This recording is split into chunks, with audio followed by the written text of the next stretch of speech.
Welcome to the Bio Insights, where science comes alive. I am absolutely thrilled to have you here as we unpack a fascinating, completely invisible world. Today, we're exploring the ultimate microscopic restaurant and detective agency. We're going to look at exactly how laboratory technicians manage to feed invisible organisms in order to catch some pretty dangerous medical culprits. It's this brilliant blend of biology, culinary arts, and forensic science. And the crazy part is, it's all happening right inside a tiny petri dish. So let me ask you something.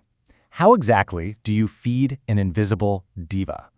Because as it turns out, many of the microbes responsible for human diseases are incredibly fastidious. They are literally like VIP divas with extremely complex dietary demands. They won't just eat anything you put in front of them. If we want to study them, identify them, and figure out how to stop them, we first have to figure out exactly what they want to eat.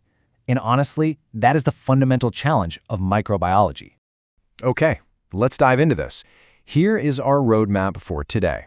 We'll start with a welcome to the microbial menu, then look at physical states, solid versus liquid. After that, we'll check out the recipe from simple to complex, move on to VIPs only with selective media, decode the color codes of differential media, and finally, look at real-world lab applications. Section 1. Welcome to the microbial menu, feeding the invisible world. To really study a disease, you can't just look at a patient's symptoms, right? You actually have to isolate and grow the specific organism that's responsible. And that brings us to culture media. By definition, this is any substance, liquid, solid, or semi-solid, designed to provide the nutrients and environmental conditions to support the growth and multiplication of microorganisms in a lab. Just like us, microbes need a carbon source, a nitrogen source, vitamins, minerals, water, the whole shebang, to stay alive and reproduce. This media provides that perfect, life-sustaining buffet. To keep our terminology straight, let's compare two things that are really easy to mix up. Think of it this way. The culture is the actual population of microorganisms. It's the living, breathing, multiplying bacteria.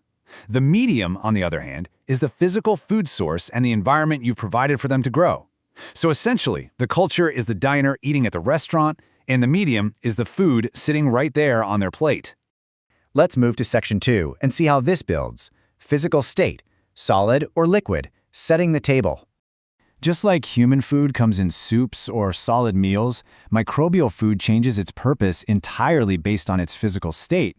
We basically have two main ways to serve up a microbial meal. On one side, we have liquid broth. Think of this like a massive, nutritious swimming pool. Bacteria can swim freely and multiply rapidly into huge numbers, eventually turning the once clear liquid cloudy or turbid. On the flip side, we have solid agar. This restricts their movement. When you place a bacterium on solid agar, it is completely trapped in one spot. As it multiplies, it forms a visible, distinct mound of millions of clones called a colony.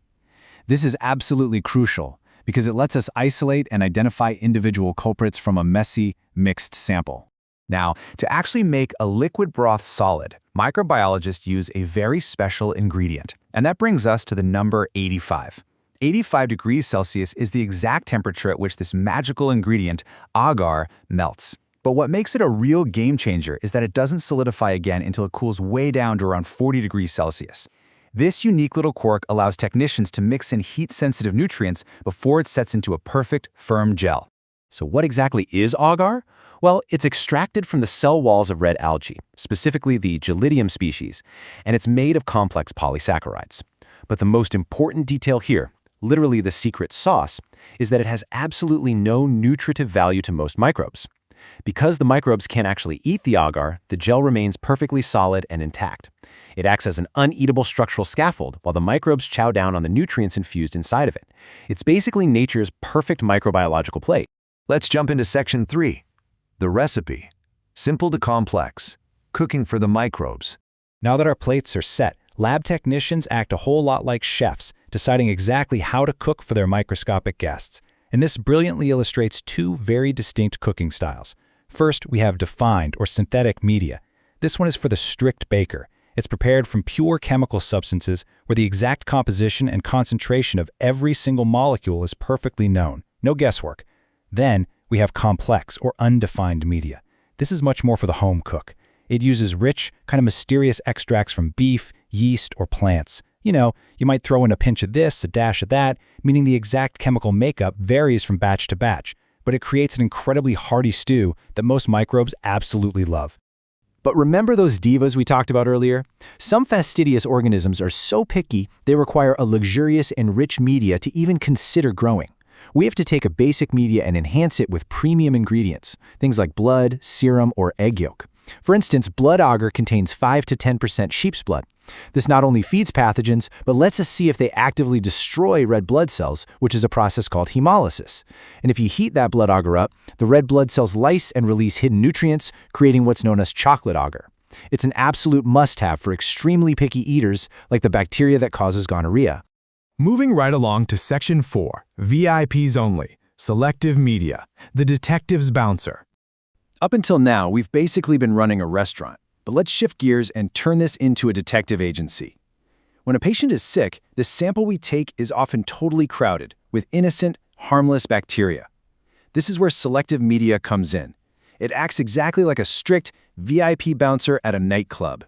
It uses specific ingredients like bile salts, dyes, or even heavy cocktails of antibiotics to permit the growth of the wanted suspected pathogen while actively killing off or inhibiting all the unwanted innocent bystander species. Think about it. If you're testing a stool sample, you literally have to suppress millions of normal gut flora just to find the one microscopic criminal causing the illness. Now, what's really interesting about this is how insanely specific these molecular bouncers are. Mannitol salt agar uses a high salt concentration to kill off almost everything except salt-loving bacteria, like Staphylococcus. McConkey agar uses bile salts and crystal violet to block gram-positive bacteria, allowing only gram-negative ones through the door. And Campylobacter agar? It uses a literal cocktail of antibiotics that only Campylobacter jejuni happens to be resistant to. It is a highly targeted microbial trap. Let's check out Section 5, Color Codes Differential Media, Lighting Up the Culprit. Getting the suspects into the room isn't quite enough, is it? We need them to visually confess to their crimes, and differential media is beautifully clever for this. It incorporates specific sugars and pH indicators right into the agar. These act like neon signs. Because different bacteria have entirely different metabolisms, they eat different sugars. When a specific bacterium eats its preferred sugar, it produces acid. That acid hits the pH indicator in the gel, causing the colony and the agar all around it to change into bright, distinct, undeniable colors. The microbes literally give away their identity just by what they choose to eat. Let's look at this in action. On McConkey agar, if a bacterium ferments lactose, it produces acid and turns bright pink. So if you see a bright pink colony, you, as the medical detective, immediately suspect something like E. coli. On mannitol salt agar, Staphylococcus aureus ferments the mannitol and turns the entire red plate a vibrant yellow. And on blood agar, some pathogens literally rupture the red blood cells, creating completely clear, see-through zones right around their colonies. It is visual microbiology at its absolute finest. And finally, Section 6, Real-World Lab Applications, from Theory to Therapy. So, the crucial point here is seeing how this actually saves lives. We've seen how the food is made and how the bouncers work, but let's trace a real medical scenario, a basic throat swab.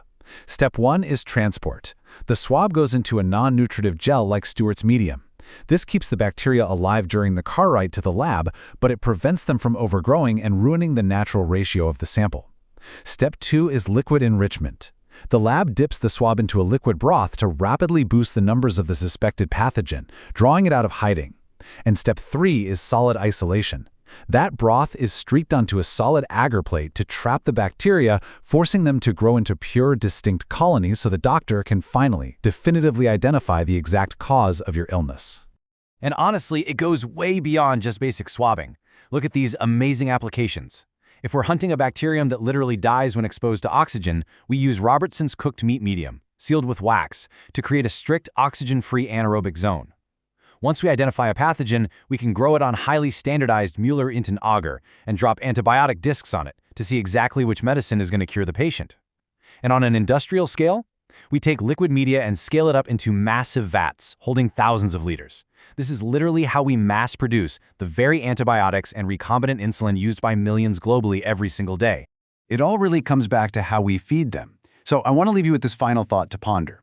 If microbiology hadn't engineered these colorful, gelatinous, incredibly specific diagnostic tools, How would modern medicine ever catch the invisible culprits causing infections?